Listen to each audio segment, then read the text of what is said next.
নমস্কার, আমার নাম সুব্রত সরকার। রেশমুখ বিজেপির একজন সাধারণ কার্যকর্তা। আমি 2014 সালে ভারতের যখন প্রধানমন্ত্রী নরেন্দ্র মোদীজি যখন প্রধানমন্ত্রী হয়েছেন, তখন উনি ত্রিপুরাতে এসেছেন পালনা উদ্বোধন করার জন্য।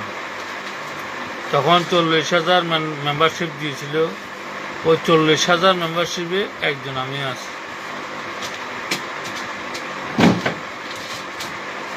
তখন থেকে বিজেপি ঝান্ডাটাকে নিয়ে রাজনীতি করি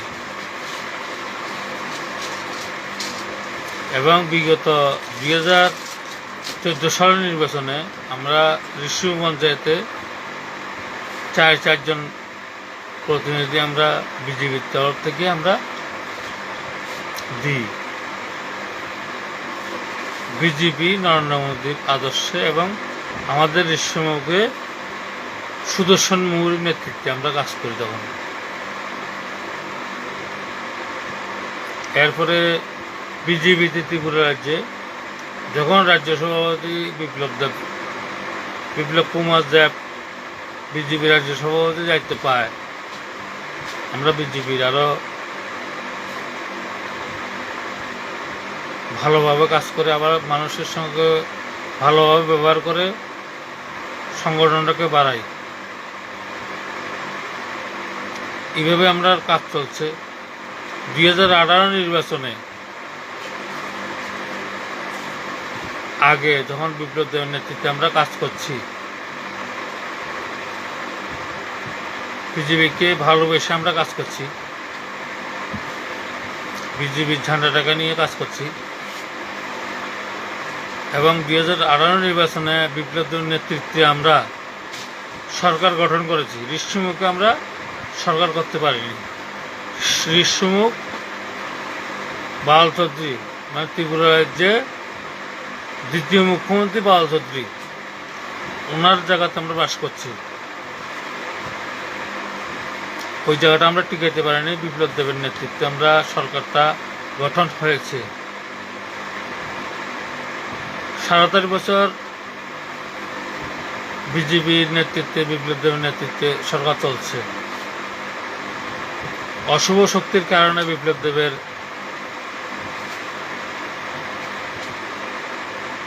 নেতৃত্বে আমরা কাজ করছি, কিন্তু হঠাৎ করে আমরা কিছুই জানি না।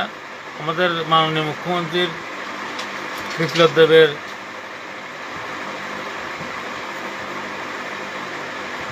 কি হয়েছে কিনা জানি না।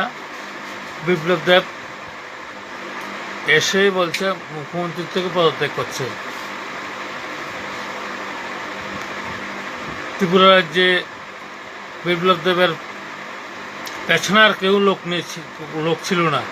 তখন মানিক শাহকে মুখ্যমন্ত্রী হিসেবে উনি চয়েস করেছেন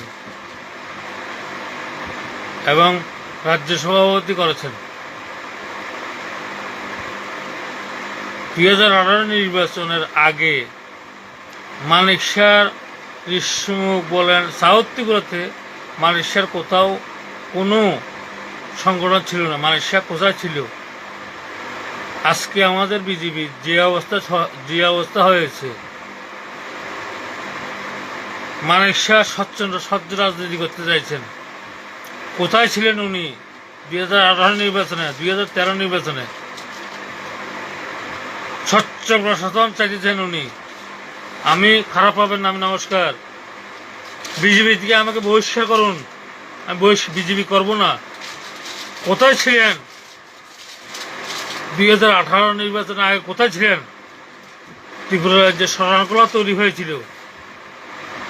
কোথায় ছিলেন মানিক শাহ তখন যখন আমরা 2014 সালে আমরা বিজেপি করতাম?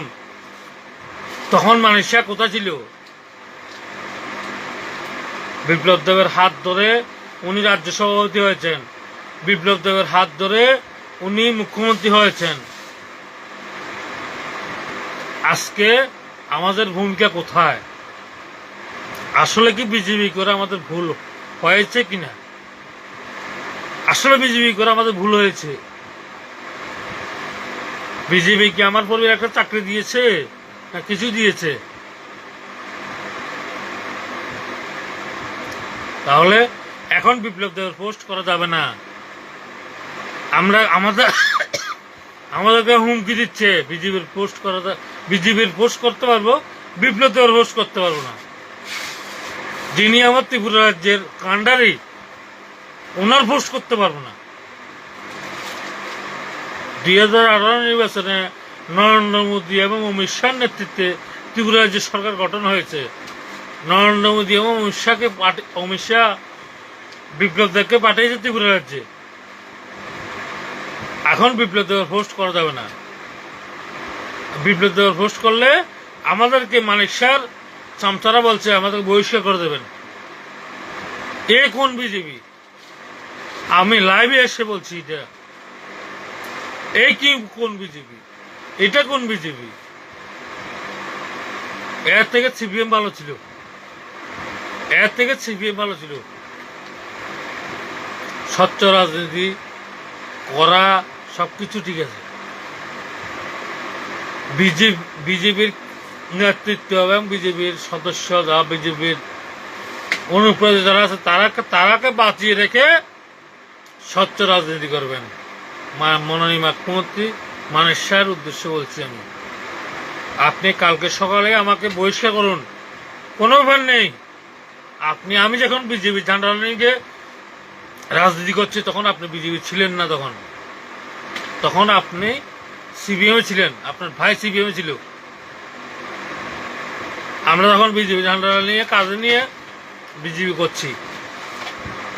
বিপ্লব দেবের নেতৃত্বে আপনি রাজ্য সভাপতি হয়েছেন, বিপ্লব দেবের নেতৃত্বে আমি মুখ্যমন্ত্রী হয়েছেন। নাহলে আপনি মুখ্যমন্ত্রী হওয়ার যোগ্যতা নেই। আপনার যোগ্যতা নেই মুখ্যমন্ত্রী হবার। বিপ্লব দেবে আপনাকে মুখ্যমন্ত্রী করেছে। আজকে বলছেন বিপ্লব দেবের পোস্ট করা যাবে না, আমাদেরকে হুমকি দিচ্ছেন। আপনার কর্মীরা, আপনার আশেপাশের লোকরা বলছে আমাদেরকে বিপ্লব দেবের পোস্ট করা যাবে না। এটা কোন রাজনীতি? মাননীয় প্রধানমন্ত্রীর কাছে আমি বিনীতভাবে প্রার্থনা করছি, এই কি কোন রাজনীতি চলছে ত্রিপুরা রাজ্যে? আমি ঋষিমুখ থেকে একজন সাধারণ বিজেপির কার্যকর্তা হয়ে বলছি, আমি মাননীয় স্বরাষ্ট্রমন্ত্রী অমিত শাহের কাছে বিনীতভাবে প্রার্থনা করছি এবং মাননীয় আসামের মুখ্যমন্ত্রী হেমন্ত বিশ্ব শর্মার প্রার্থনা করছি, বিপ্লব দেবের পোস্ট করা যাবে না, বহিষ্কার করে দেব। এটা কোন রাজনীতি? আমরা তো বিজেপির ঘরের সন্তান না। বিজেপি করেছে বিলে এই কারণে আমাদের এরকম অবস্থা। আপনার কাছে বিশেষ করে মাননীয় প্রধানমন্ত্রীর কাছে বিশেষভাবে অনুরোধ করছি, 2014 সালে আপনি যখন পালাডাঙ্গা এসেছেন তখন আমি মেম্বারশিপ নিয়েছি, আপনার মেম্বারশিপ নিয়েছি, ত্রিপুরা রাজ্যের বিজেপির মেম্বারশিপ নিয়েছি। আমার কাছে আছে প্রুফ। তখন মানিক শাহর বিজেপি কিছু ছিল না। ত্রিপুরা সুধীর দাশগুপ্তর আমলে আমরা বিজেপির মেম্বারশিপ নিয়েছি। বিজেপি করে আমরা ভুল করেছিলাম কি? বিজেপিটা করে আমাদের ভুল করেছিলাম কি? বিজেপি আমাকে কি দিয়েছে?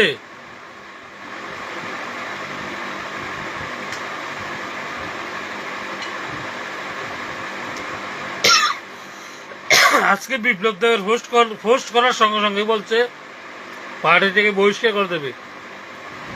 কি কারণটা কি? প্রতিবার পোস্ট করলে আমাদেরকে বহিষ্কার করে দেবে, কি কারণ? আমরা তো বিজেপির সদস্য না। প্রতিমা বাবু কি বিজেপি করে নাই?